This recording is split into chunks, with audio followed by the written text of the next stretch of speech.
سب سے پہلے آج کی صفحہ انتظار اور اس پر حاضر منتظرین کے دلوں میں موجود ولایت ولی مطلق کے وسیلہ سے درخواست گزار ہوں اپنے اس وارث کے حضور کے جو پردہ غیب میں فرزند زہرا ہونے کی حیثیت سے موجود ہے کہ میرا وہ کائنات کا مطلق عنان و مدبر الامور اپنے رخ انور سے حجاب غیبت ہٹائے اور کائنات کو آگے سمجھائے کہ بطول کل بھی سچی تھی، بطول آج بھی سچی ہے۔ کیا کہنے آپ کے، کیا کہنے، سدا جیتے رہو۔ آل محمد آپ کو سلامت رکھے۔ حضرات ذیوقار، محبان آل اطہار، شیعان حیدر کرار، برادران اہل سنت، سرمستانہ میں قدع ولایت، میری گفتگو کا مرکز و محور وہ ذات ذیوقار ہے کہ جس کی نالین سے صبح کا سورج طلوع ہوتا ہے۔ کہنے آپ کے، کیا کہنے، وہ ذات ذیوقار ہے۔ چلو میں جملہ اور آسان کر دیتا ہوں، تعارف کا۔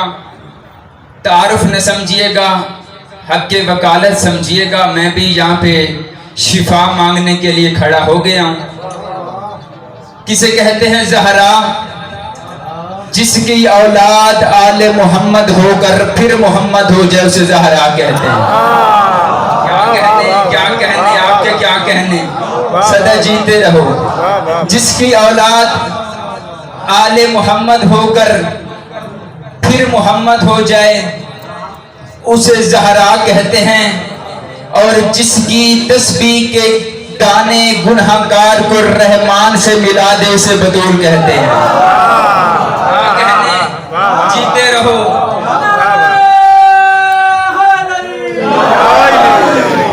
جس کی تسبیح کے دانے گنہگار کو رحمان سے ملا دے اسے بطول کہتے ہیں۔ پوچھو علی رضا، اتنا بڑا دعویٰ ہے، آخر کوئی دلیل بھی ہے؟ چلو میں دلیل دے۔ خارے کا مطلب ہے اللہ سے بات کرنا، اللہ سے گفتگو کرنا کہ میں یہ کام کروں یا نہ کروں، اس کام میں مجھے فائدہ ہوگا کہ نقصان ہوگا، یہ کام میرے لیے اچھا ہے یا برا ہے۔ اور استخارہ ہوتا ہے تسبیح پر، تسبیح منسوب ہے جناب سیدہ سے۔ پھر میں طالب علم ہو کے کہنے پہ مجبور ہو گیا ہوں نا کہ جس کی تسبیح کے دانے بغیر وہی کے رحمان سے مشورے کے قابل بنا دے اسے زہرا کہتے ہیں۔ کیا کہنے، کیا کہنے، سدا جیتے رہو۔ کیا کہنے، سدا جیتے رہو۔ جس کی تسبیح کے دانے بغیر وہی کے رحمان سے مشورے کے قابل بنا دے اسے بطول کہتے ہیں۔ چلو اگلا جملہ کہہ دیتا ہوں، جو کعبے سے زیادہ پاک ہو، جو کعبے سے زیادہ پاک ہو اسے بطول کہتے ہیں۔ چلو قرآن منبر پہ لے کے آتے ہیں، قرآن سے پوچھ لیتے ہیں، اللہ کا قرآن تو ہمیں بتا دے کعبہ کتنا پاک ہے، اسی قرآن سے پوچھ لیں گے بطول کتنی پاک ہے۔ میں نے اللہ کے قرآن سے پوچھا، اللہ کا قرآن تو مجھے بتا کعبہ کتنا پاک ہے۔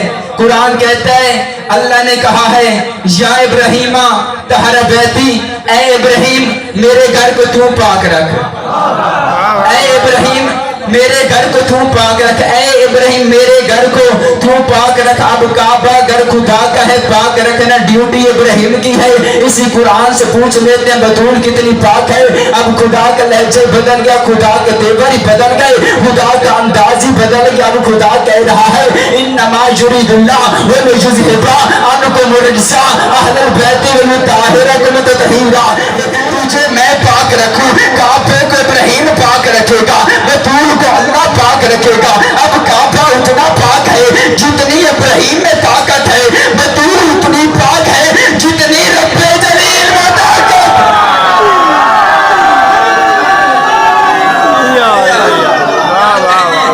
سدا جیتے رہو۔ آپ کے کیا کہتے،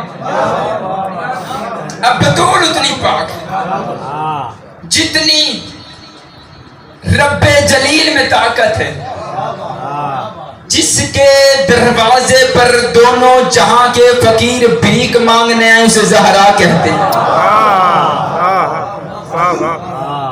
کچھ بندوں نے ابھی سنا ہے سمجھا نہیں. ہمارے مذہب میں صرف سننا کافی نہیں سمجھنا بھی ضروری ہے. ہم تو مردے کو بھی کندھا ہلا کے کہتے ہیں سن اور سمجھ.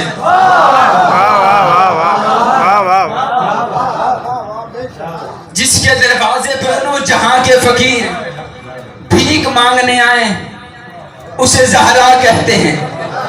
یہاں والے بھی وہاں والے بھی،